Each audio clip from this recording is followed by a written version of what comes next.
Antes de empezar el video, le mandamos un saludo especial al profesor de Historia, Ismael España, y a todos los compañeros, compañeras, amigos, amigas, maestros y maestras de la Escuela Nacional Preparatoria número 1, Gabino Barreda.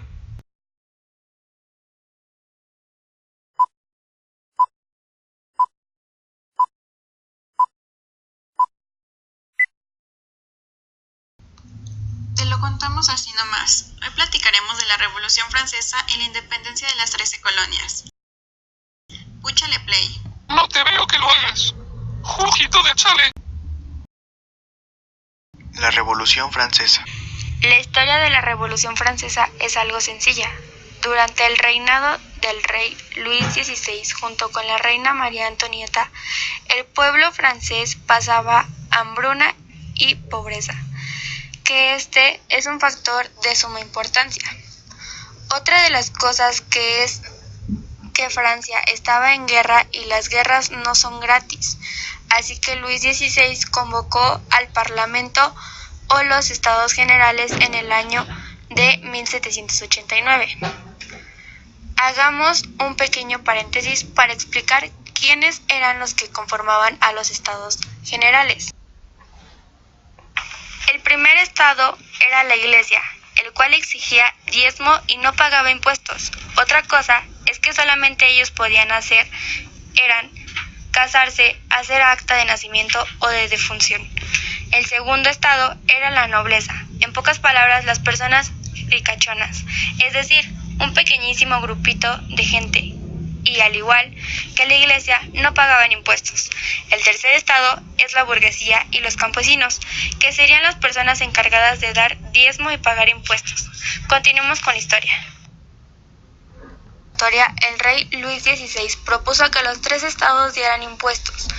El sistema de voto es que cada uno de los grupos, sin importar el número de integrantes, dijera sí o no. Cuando se anunció de que el primer y segundo estado dieran votos, estos votaron en contra y el tercero a favor, quedando 2-1. Luego, el rey anunció si incrementaban los impuestos al tercer estado. El primer y segundo estado votaron a favor, mientras que el tercer estado en contra. Esta vez cambia el sistema de voto, que ahora sí cuenta el número de integrantes.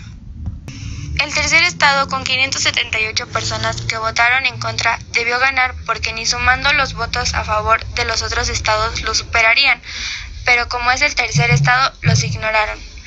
Así que todos los miembros del tercer estado van al pabellón del juego de la pelota y juran no separarse hasta crear una constitución. Pasan de ser de tercer estado a llamarse Asamblea Nacional. Sin en cambio, los demás estados y el rey no los toman en cuenta, provocando que en las calles de París haya guerra, la toma de la Bastilla. Ya iniciada la revolución, al ver que va perdiendo la guerra, el rey decide ya tomarlos en cuenta, a la Asamblea Nacional, provocando que el rey pase de ser un rey absolutista a un rey parlamentario. Y es que aquí, en este punto donde las ideas de Ilustración toman el poder, ya que proponían en el Parlamento la abolición del feudalismo, la creación de los derechos del hombre y del ciudadano, redactar una constitución, etc. El rey está inconforme, pide ayuda de sus aliados para acabar esta guerra rápido y trata de salir del país, pero lo capturan y junto con su esposa lo decapitan. Luego, entre los mismos de la Asamblea Nacional se pelean por el poder. También los de ideas de absolutismo le entraron a los guamazos, y en lo que se pelean, Napoleón llegó para ponerle fin a esta revolución. La independencia de las 13 colonias. Todo comienza en 1606 cuando ciudadanos ingleses de diferentes categorías sociales empiezan a establecer 13 colonias en el norte del continente americano, en lo que hoy es Estados Unidos, las cuales eran de norte a sur: Massachusetts, Nuevo Hampshire, Rhode Island, Connecticut, Nueva York, Pensilvania, Nueva Jersey, Delaware, Maryland, Virginia, Carolina del Norte, Carolina del Sur y Georgia. Estas tenían su propio parlamento, lo que se les consideraba que tenían cierta autonomía.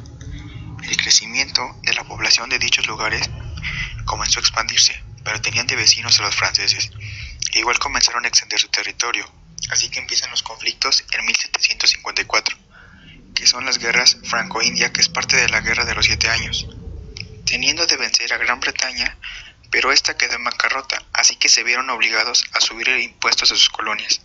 Le subieron impuestos en el té, juegos de cartas y dados periódico azúcar y títulos de su propiedad. Estos se negaron porque no tenían poder en el Parlamento del Reino Unido y con su lema "no admitimos tributación sin reprensión". En 1770, en una manifestación en Boston, un grupo del ejército masacró a estos manifestantes. Horas después, John Adams comenzó a idear un plan de independencia. 3 años después, sucedió el motín de té, en el cual 150 personas se hicieron pasar por indios de la zona.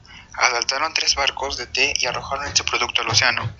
Esto provocó el bloqueo comercial en Boston y en este lugar tomaron el cargo personas representantes de la corona. En 1774, en el primer Congreso Continental se aprobó los derechos y agravios. Los derechos y agravios dictaban que tenían representación en el Parlamento y al regular el comercio exterior. Sin embargo, se defendía el derecho a las colonias a ser independientes.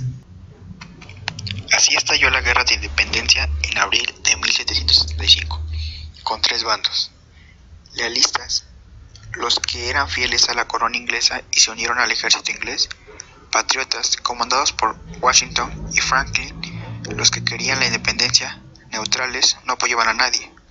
En mayo de ese año se hace otro Congreso Continental en donde se declaró la guerra oficialmente. En 4 de julio de 1776 ganaron los patriotas y así se declaró oficial la independencia. Las grandes similitudes de estas dos guerras son: las ideas eran de la corriente de la Ilustración, el alza de impuestos, la imposición de las coronas, el no reconocimiento en los parlamentos de las coronas. Las grandes diferencias son: el pueblo de Francia estaba en hambruna y pobreza extrema, mientras que la población de las 13 colonias no. El ejército inglés fue el que atacó primero en la masacre de Boston a los rebeldes, mientras que en Francia fueron los rebeldes quienes atacaron primero. En Francia solo habían 2 bandos, mientras que en las 13 colonias no. Bueno, gracias por su atención. Los queremos. Denle un like si quieres nuevos videos.